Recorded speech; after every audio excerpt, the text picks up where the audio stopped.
زه یم د عزیز رحمان لوره، زما نوم دی تمنا، او د غني خور یم. غني خور یم او جیکټ ته واده شویم. یم د ګندګار، خو جیکټ ته واده شویم. او واده په شلمه ورځ راسه ظلمونه شروع شوي دي. ظلمونه را شروع شوي دي. والم به یې ټکولم به مې دې خاوند د کوره به یې وښکلمه. د هغې په هر دغه به یې کاوه راسه جنګ لانجې دغه به یې راسه کوله. کوره به یې وښکمه لاشه د ورور نه دې حصه واله. زه ورور له لاړم. ما ورور ته ویل ما له حصه راکړه. وایي چې 8 لکه روپۍ راباندې لګېدلي دي. چې زه رالم او ورور ما ته وایي چې زه خپلې ښځې نه شم ساتلی، نو تا له به حصه څه درکړم. ښځه ما د پلار ډېر ښه جایداد دی. بیا چې زه رالم هغه په هغې کور کې ما عمر به دغه به مې تېراوه. بیا چې زما میاشت پوره شو ما له طلاق راکړه. زه هم په هغې وجود باندې په هغې کور کې ناسته وم. ما خپل اندرور ته ویل، اندرور مې وویل دغه دا دغه د غوسې ټایم د طلاق نه پرېوځي. بیا چې دی سعودي ته لاړ، بیا به مې راسه دې خواښې اندرویانو سخر به مې راسه لانجې او دا جنګ جګړې کولې. والم به ټکولم به د غره نه به مې له د ورځې 4 ګیډې راوړه. اوبه به مې له د ګودر نه ټوله ورځ را چلولې. 8 خرۍ ساتلي وو، هغې ته به مې بوتاوې کولې. هغو له به مې دغه کوو او ما ته به په کور ویل ورشه مزدوري دغه وکړه، ورشه مزدوري دغه وکړه. بیا چې دغه ما ته ویل 8 لکه روپۍ راباندې لګېدلي دي. خواښې سخر اندرویانې ویل لاړ شئ ورور نه دې حصه وغواړه. ورور پسې مې بیا رینګ وکړه. ورور مې وایي دقلته کښېنه. زه ما ورته ویل په ما داسې سختې تېرېږي. وایي په پردي کور کې داسې سختې وي. زه بیا د کوره به زه وښکم نو 4 شپې زما د کور نه بهر به مې دقه شان په یخ یخنۍ کې په نرۍ لپاټه کې غواړه کوټې مخې ته کړلې. او خپیال به خپې او سمه جامې به مې د چین ختې. چې بیا زه رانمه کور ته، به د سهار رانمه ما به کار مار وکړه. 40 تنو پخلی به ما کاوه. د هغو به په روټۍ چای به راله هېڅ هم نه راکول. ښه کار مار به مې کاوه، هېڅ به مې رانه نه راکول. بیا چې په کومه ورځ چې د کور نه راشړلم، 4 شپې د کور نه بهر ته شړلې وم.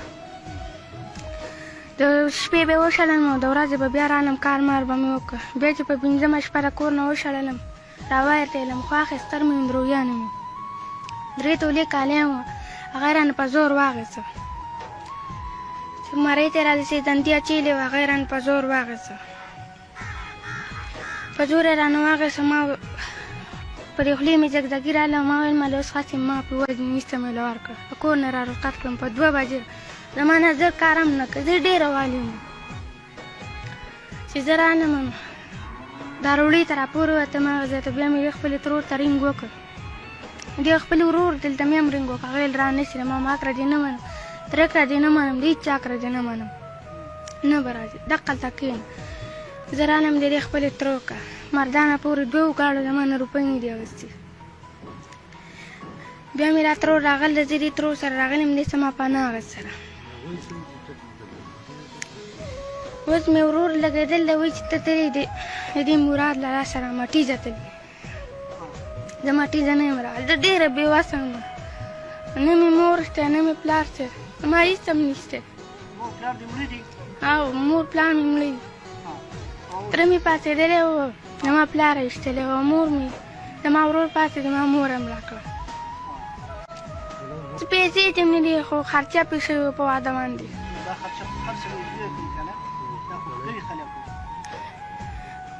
او دې دونه دغه کې ستا ورور دوی سره خبره هم نه ده کړې چې دا ښه کار نه دی، دا مه کوې، مطلب دا دی. نو هغې خو زما تپوس نه کوه. نور په ګندګار کې غټ بدماش دی. د شپې دا ورځي پردي کورونه په ډزو ولي، دا ګاډي ولي. وایي دا اوس بله ورځ چې زه راغلی یم، وایي چې لګېدلي غریبانان شان خلک دغه وکړه ورغلي دي، دغه یې کړی کور باندې له ډزې کړلي، ستل ډزه له ایستل دی کور، او ګاډی مو له ایستل دی، مات کړی دی وله. وایي چې دې کې زما خور تختول ده، مراد لالا تختول. مراد لالا نه دی ما را تختول، دا زما مرور دی، هم مې مور ده هم مې پلار. زما هېڅ سره نشته،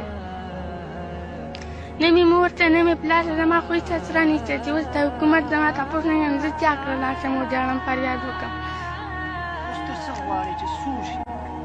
زما به اوس د حکومت زما تپوس وکړي زما راس قرګانۍ خلک ما نه پرېږدي وایي دا ماټۍ زه تلله تره زوی مې راپسې ماشین راغلی وایي دا ماټۍ زه تلله وایي زه یې 50 ډزه ولم ورور مې نه پرېږدي دواړه ته یې ټګېره یم ما ترې خپلې ترور که پناه اخیستې ده دا ستا د ترور کور دی او دا مې د ترور کور دی او زه خپل خاندان نه شرموم زه د ګلاب میانوسه یم زه خپل خاندان نه شرموم زه د غټ قوم ښځه یم او زما سره په دې باندې زیاتی کوو چې زما د پلار حصه او جایداد و خو هر څه شته خو زما پکې نه وه زما پکې سزاګانې نه یې رالاقې کړې ولي مې یا خو مې اوس د سره پرېږدي نه ولي وایي روپۍ نه پسې خوروم ولم دې داسې چل کوم داسې چل کوم او ولم او خاوند مې هم زه په کومه شپه چې را رخصت کړم د کلي نه خپلې مور ته ویل د کلي نه پسې سړی را وخېجوی او دهلته یې مړه کړې د کلي نه به پسې سړی در وخېجو به ویل زه د خپلې مجبورۍ نه راغلی یم